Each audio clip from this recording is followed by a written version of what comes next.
ఏమండి, రాఘవ్కు పంపించాల్సిన 25,000 గురించి ఏం ఆలోచించారండి? అదే అర్థం కావటం లేదు లక్ష్మి. ఆ 25,000 సంగతి అలా ఉంచు. కనీసం ట్రైన్ ఛార్జీలకైనా ఇచ్చి 4-5 రోజులు ఎలాగోలా ఆ 25,000 పంపిద్దామని చెబుదామన్నా ఈ 500 అయినా పుట్టేటట్లేవు. ఒక పని చేయండి, నా దుద్దులు తాకట్టు పెట్టి. వద్దు లక్ష్మి, వద్దు. ఈ సంగతి తెలిస్తే రాఘవ అసలు చదివే మానేస్తానంటాడు. నేనే ఇంకో ప్రయత్నం ఏదైనా చేస్తాను. గురు, బ్రహ్మాండమైన ఐడియా. ఈ డొక్కు కెమెరా అమ్మేస్తే కనీసం 200 రావచ్చు. నేను 10th క్లాస్ పాస్ అయినప్పుడు మా నాన్నగారు కొనిచ్చిన వాచ్ ఇది అమ్మితే 100 గ్యారెంటీ. ఈ కళ్ళజోడు ఉండ్రా, ఇవన్నీ అమ్మగా వచ్చిన డబ్బుతో కనీసం మా అన్నని ఈ రాష్ట్రంలో దాటించలేం. ఇంకా 5 రాష్ట్రాలు దాడాలి తను. అదేంటి చూడరా, 2,000కి 1 రూపాయి తక్కువ అయితే కెట్టదురంటే జిడ్డులో పట్టుకుంటారు. అయ్యో, ఏం జెంట్లమన్ గారు, ఏంటి గొడవ? ఏం లేదు బాబు, మా ఇంట్లో అద్దెకున్న మనిషిని ఖాళీ చేయించి పెట్టవయ్యా అన్న. కాస్త రవిడేజం చేసి దానికి 2,000 అడిగాడు. కొంచెం తగ్గించుకోవయ్యా అన్నాను. చాచి లంపకాయ కొట్టాడు. ఇదిగో మధ్యపేరం, 1000 రూపాయలు ఇస్తావా? నీ ఇల్లు ఖాళీ చేయించి పెడతాం. 1000 రూపాయల? అయితే పదండి. ఏంటి పదండి, అవన్నీ మా వల్ల కాదు, మా గురువు వల్లే అవుద్ది. అడ్డుగో. నమస్కారం గురువు గారు. 1000 రూపాయలకు మంచి బేరం ఒప్పుకున్నాం గురు. నువ్వు కొంచెం రౌడీజం చేసి ఇల్లు ఖాళీ చేసి పెట్టాలి. రౌడీజం చేసి పెట్టాలా? రఫ్ ఆడిస్తాయో అనుకున్నావా? పాపం ఆయన ఇల్లు ఆయన ఖాళీ చేసి పెట్టడంలో తప్పే ఉంది. న్యాయమే కదా. ఒక్కొక్కరు ప్లీజ్. అంతేనంటావా? సరే బాబు, ఒక మాట, అది సామాన్యురాలు కాదండి. రాలు అంటున్నాడు. కొంపదీసి ఆడదా? అవునండి. ఆడదాని మీద నా ప్రతాపం చూపించడమా? సిగ్గులేదు. బాబు, మీరు ఒక్కసారి వచ్చి చూడండి. అది ఆడది అనుకుంటే మీరు తలొకతోనూ నన్ను తన్నండి. ఇదెక్కడ ఆడదురా అనుకుంటే మీ హెల్ప్ మీరు చేయండి, మీ డబ్బులు మీరు తీసుకోండి. పద.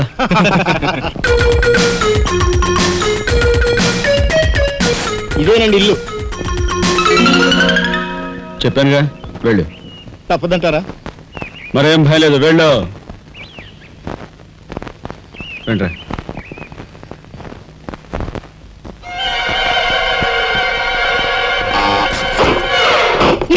మా ఫ్యామిలీ రోడ్డు మీద ఉందమ్మా. ఈ కన్యాకుమారి స్త్రీలో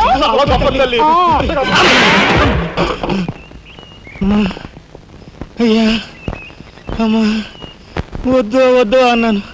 వెళ్ళు అన్నారు. తీరా లోపలికి వెళ్ళి చూస్తే అది మాత్రం ఆడదు కాదండి బాబు. దీని సంగతి నేను చూస్తా.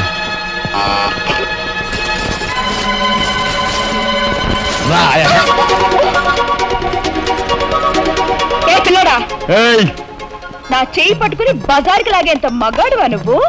ఎంత ధైర్యం నిన్ను! చేయి చూసావా ఎంత రఫ్ ఉందా?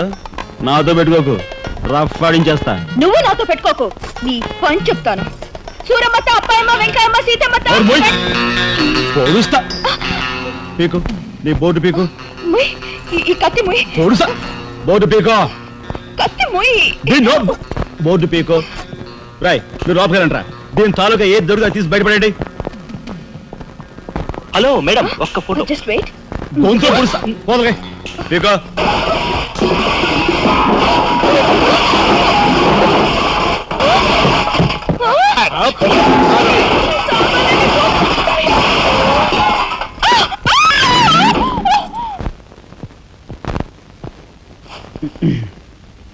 చిన్నాయ్, నువ్వు రేపే ఢిల్లీ వెళుతున్నావు. వారం తర్వాత ఆ 25,000 నీకు అన్నయ్య పంపిస్తాడు. ఇదిగో నీ ప్రయాణపు ఖర్చులు 500. ఏంటి అన్నయ్య ఏమన్నాడా?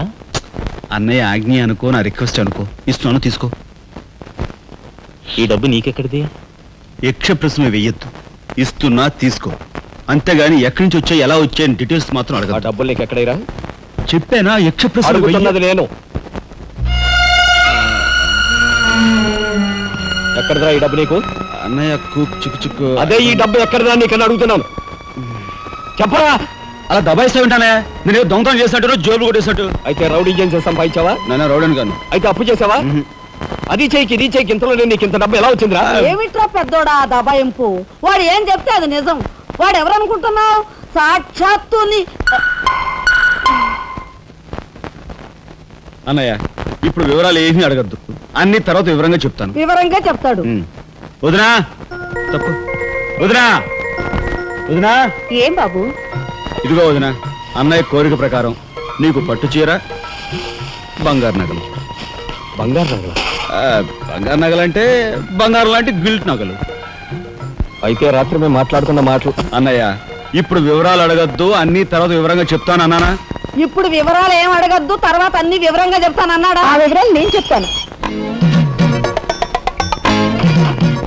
అమ్మని, ఇది ఇంటి దాకా వస్తుందని తెలిస్తే అక్కడే నరికి పాతేసేవాడిని. ఎవరమ్మా నువ్వు? సామాన్తో పాటు దిగిపోయా?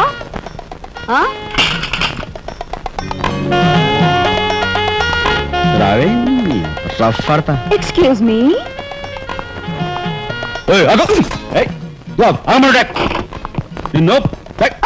ఏమిటి ఏమిటి దౌర్జన్యం? ఇంట్లో వచ్చింది కాకుండా గది గది వెలుగుతున్నావా? నా శీల ఏ గదిలో భద్రంగా ఉంటుందో చూసుకుంటున్నాను. నీ శీలం కోట్ చేజులంత రఫ్ ఉందో రఫ్ పాడించేస్తా. కొట్టుయా కొట్టు. నీతో రఫ్ ఆడించుకోవడానికి వచ్చాను. కొట్టు. లేదు రఫ్. బామ్మ, ఈ ఇంటికి పెద్ద దిక్కులో ఉన్నారు, పైగా ఆడవాళ్ళలాగా ఉన్నారు. ఈ ఆడదాని బాధను అర్థం చేసుకోండి. ఈ భారతదేశంలో ఒక ఆడదాని శీలానికి భద్రత లేదా? కనీసం శీలం అంటే నీ బొంద. ముందు నీ బొత్తాలు భద్రంగా పెట్టుకో. నా శీలం బామ్మగారు చూసారా? మీ ముందు ఇలా చూస్తున్నాడు. నాకంతా అర్థం అవుతూనే ఉందరా. నాయనమ్మ? నాకున్న అనుమానాలు నాకున్నాయి. నేను అంటోను కాదు. నోరు మూసుకుని పద. నా పెంచి ఎరా, ఏమిటి నువ్వు నాయనమ్మ. చేసేది? వాళ్ళ నలుగురిలోనూ అడిగితే తలా ఒక తన్ను తంతారేమోనని ఇక్కడికి తీసుకొచ్చా. ఆ అమ్మాయి ఎవరు? ఆ అమ్మాయికి నీకు సంబంధం ఏమిటి? నాయనమ్మ, నిజంగా నాకు ఎలాంటి సంబంధం లేదు. ఏం సంబంధం లేదు.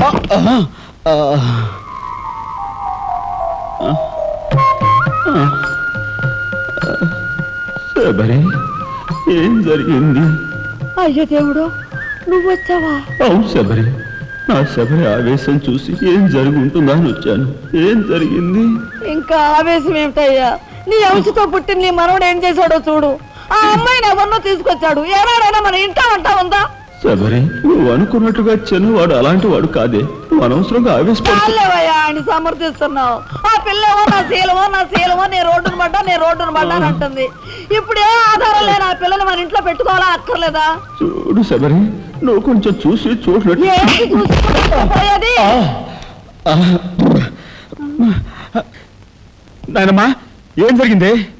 అయ్యో నా దేవుడు, వెళ్ళిపోయావు. ఎవరే? ఎక్కడికి పోయారే? అక్క, దిక్కు ముక్కు లేని ఆడదాన్ని.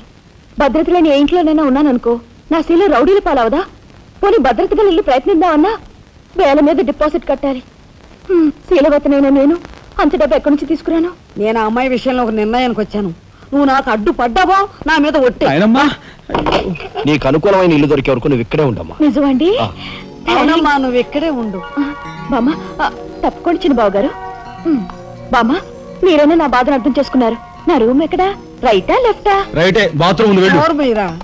ఇటు వెళ్ళమ్మా. థ్యాంక్స్ బామ్మ. తర్వాత చూసుకుంటా. రఫ్ అడతా. ఏమిట్రా వేలు చూపిస్తున్నా? ఒకవేళ అదే మొత్తం 5,000 చూపించి ఇక్కడే ఉండు అంటున్నాను.